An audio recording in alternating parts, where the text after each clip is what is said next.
Hello प्यारे बच्चों, कैसे हो आप सभी। प्यारे बच्चों, पिछले वीडियो में हमने बाजार दर्शन लेसन शुरू किया था जिसके लेखक जैनेन्द्र कुमार जी हैं। और इस निबंध में उन्होंने बताया था कि उनका एक दोस्त है, वो बहुत कुछ थोड़ा सा सामान लेने के लिए बाजार में जाता है, लेकिन जब आता है तो बहुत सारा सामान लेकर वो आता है। और लेखक उससे पूछता है कि भाई इतना सामान आप कैसे ले आए, क्यों ले आए। तो वो कहता है कि पत्नी साथी, इसलिए इस वजह से ज़्यादा खरीदारी करनी पड़ी। लेकिन लेखक मानता है कि पत्नी का नाम तो बेकार में बदनाम है ज़्यादा खरीदारी करने के लिए।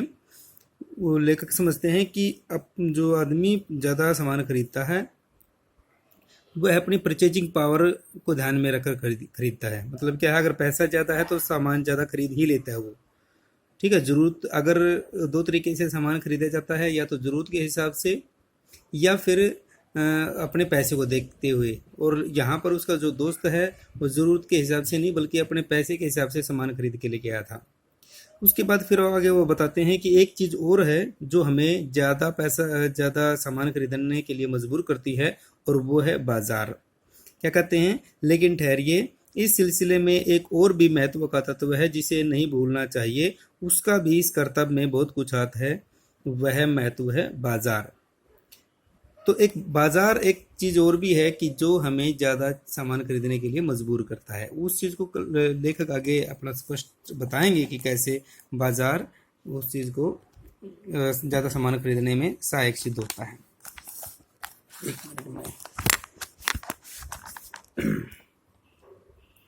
कहते हैं कि मैंने कहा यह है, इतना कुछ नाहक ले आए, मतलब बेकार में ले आए। नाहक माने होता है बेकार। मित्र बोले, कुछ न पूछो, बाजार है कि शैतान का जाल, ऐसा सजा सजा के माल रखते हैं कि बेहया ही हो जो न फंसे।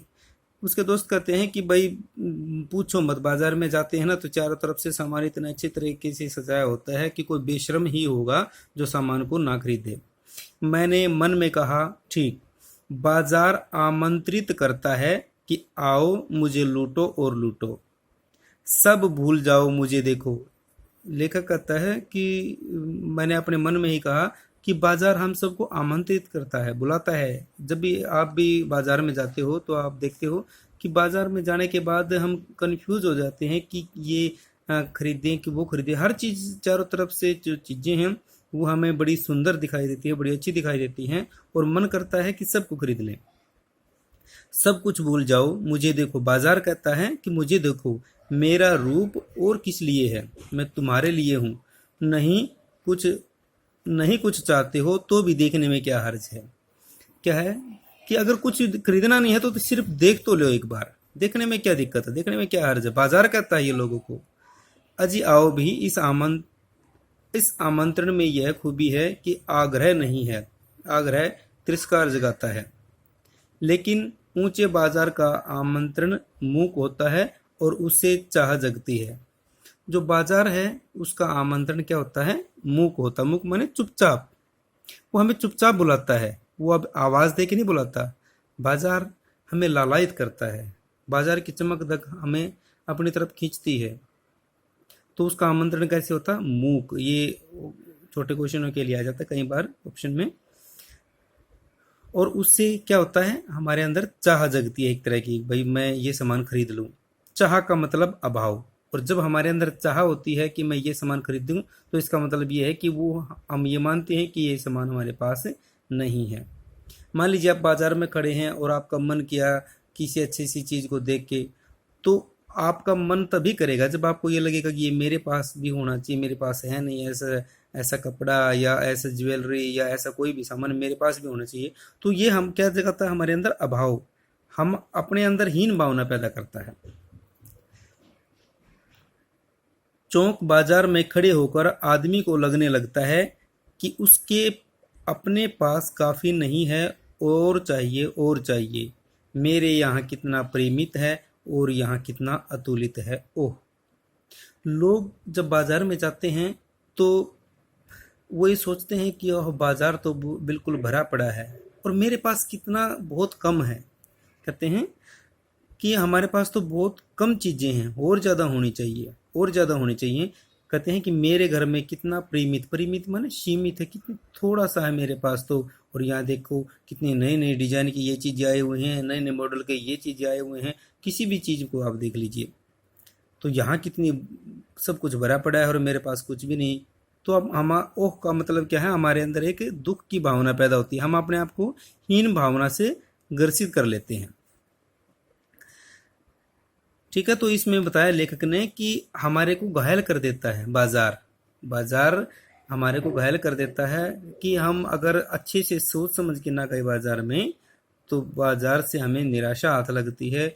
काफ़ी कुछ हम दुखी होके लौटते हैं कि कितनी नई नई मॉडल की चीज़ें आ गई हैं और मेरे पास है नहीं। तो हमारे अंदर एक अभाव की भावना आती है। कोई अपने को न जाने तो बाजार का यह चौक उसे कामना से विकल बना छोड़े। मतलब क्या है, उसको विकल बिल्कुल परेशान कर देगा। बाजार का यह चौक उस आदमी को परेशान कर देगा अगर उसने अपने आप को नहीं संभाला तो। विकल क्यों, पागल कर देगा। परेशान ही नहीं, बिल्कुल पागल कर देगा उसको। असंतोष, तृष्णा और ईर्ष्या से घायल कर मनुष्य को सदा के लिए यह बेकार बना डाल सकता है। और एक बात क्या है कि इससे असंतोष पैदा होता है, क्योंकि हम ये सोचते हैं कि मेरे पास ये चीज़ें होनी चाहिए, आए बाजार में इतना है, उसके पास इतने ये मॉडल की चीज़ें हैं। चाहे कपड़े देख लीजिए, चाहे नए मॉडल की कोई गाड़ी देख लीजिए या मोबाइल देख लीजिए, पता नहीं क्या क्या चीज़ें आई हुई हैं। तो हर चीज़ में हम अपने आप को असंतोष पाते हैं। हमारे अंदर तृष्णा जगती है, एक इच्छा जगती है, और हमारे अंदर नहीं है और दूसरे के पास है, तो क्या होता है, ईर्ष्या भी पैदा होती है। तो ये चीज़ें यहाँ से शुरू हो जाती हैं। तो आगे क्या कहते हैं, एक और मित्र की बात है, यह दोपहर के पहले के गए गए बाजार में ही कहीं शाम को वापिस आए तो खाली हाथ। एक और दोस्त की बात बताता है, एक तो सामान से लद के आया जो पहले जिसका उदाहरण दिया, दूसरा खाली हाथ आ गया। उसका भी कारण क्या है वो भी बताते हैं आगे। एक बार ये चित्र देख लीजिए आप जरा ध्यान से। देखो ये सुपर मॉल का एक चित्र है, यहाँ पे एक ट्रॉली है जैसे मॉल वगैरह में होती है। और एक ये क्या कह रहा है, देखिए ये कहता है कि मन तो करता है कि सभी कुछ खरीद डालूं। जब आप मॉल वगैरह में जाते हैं तो नई नई चीज़ें वहाँ पे आपको चमकती हुई दिखाई देती हैं और आप सोचते हैं ये भी ले लूँ, ये भी ले लूँ, ये भी ले लूँ, ये भी ले लूँ। तो यही तो तृष्णा होती है। ठीक है, हम डिसाइड नहीं कर पाते कि हमने खरीदना क्या है, और पैसा है और मन में ऐसी भावना है कि ये भी ले लूँ, ये भी ले लूँ, ये भी ले लूँ, तो क्या होगा, बहुत सारा सामान खरीद के आ जाएंगे। और यही उसके दोस्त के साथ हुआ था। ठीक है, तो अब अपने अगले जो दोस्त है उसके बारे में बताते हैं कि वो खाली हाथ क्यों आ गया। अगला पेज पलटना मेरे को। आपके पास बुक है तो आप अपने बुक में से साथ साथ पढ़िए, नहीं बुक है तो कोई दिक्कत नहीं, सिर्फ आपने समझना है। अभी क्वेश्चन आंसर कुछ नहीं करवा रहा मैं, सिर्फ आपने समझना है। तो मैंने उस दोस्त से पूछा, मैंने पूछा कहाँ रहे भाई, क्या किया, सामान क्यों नहीं खरीद के लाए। बोले बाजार देखते रहे। मैंने कहा बाजार को क्या देखते क्या रहे। बोले क्यों, बाजार देखते रहे। तब मैंने कहा लाए तो कुछ नहीं। अब ध्यान से सुनिए बात क्या कहते हैं। बोले हाँ लाया तो कुछ नहीं, पर यह समझ नहीं आता था कि क्या था कि न लूं तो क्या। क्या कहता है कि न लूं तो क्या, क्या ना लूं, सब कुछ लेने का जी कर रहा था भाई। सभी कुछ तो लेने का जी होता था, कुछ लेने का मतलब था शेष सब कुछ छोड़ दूं। भाई एक चीज ले ली तो दूसरी छोड़ने जी नहीं करता। तो इस कंफ्यूजन में वो कुछ भी नहीं लेके आया। पर मैं कुछ भी नहीं छोड़ना चाहता था, इससे मैं कुछ भी नहीं ले सका। इसकी कहानी बिल्कुल उल्टी। वो तो लद के आ गया सामान से, ये कुछ भी नहीं लेके आया, ये डिसाइड ही नहीं कर पाया कि मैं क्या लूँ क्या नहीं लूँ। तो ये है बाजार का चक्कर, कि बाजार हमें किस प्रकार से पागल बना देता है।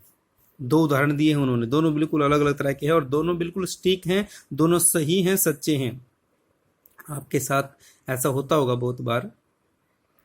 मैंने कहा खूब, पर मित्र की बात ठीक थी। अगर ठीक पता नहीं है कि क्या चाहते हो तो सब और की चाह तुम्हें घेर लेगी और तब परिणाम त्रास ही होगा, गति नहीं होगी न कर्म। क्या कहते हैं भाई, दोस्त की बात तो बिल्कुल ठीक थी, लेकर कह रहे हैं। क्योंकि अगर हम कि क्या चाहते हो अगर हम ये सोच के नहीं चले तो सब और की चीज़ें हमें घेर लेंगी कि भाई मेरे को भी खरीदो, मुझे भी खरीदो, तो हर चीज़ अच्छी लगेगी और तब उसका परिणाम क्या होगा, त्रास ही होगा। क्या खरीदें क्या ना खरीदें, आखिर में त्रास का मतलब क्या है, विनाश ही होगा एक तरीके से, अच्छा रिजल्ट उसका नहीं रहेगा, एक अच्छा काम नहीं होगा, अच्छी गति नहीं होगी, और ना कोई कर्म होगा ना कोई काम होगा।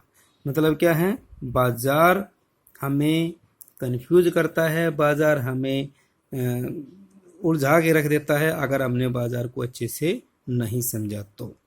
ठीक है प्यारे बच्चों, वीडियो 10 मिनट की हो गई है, मैं चाहता हूँ कि ज़्यादा बड़ी वीडियो न बने, इससे आगे अगली वीडियो में करवाता हूँ। ठीक है।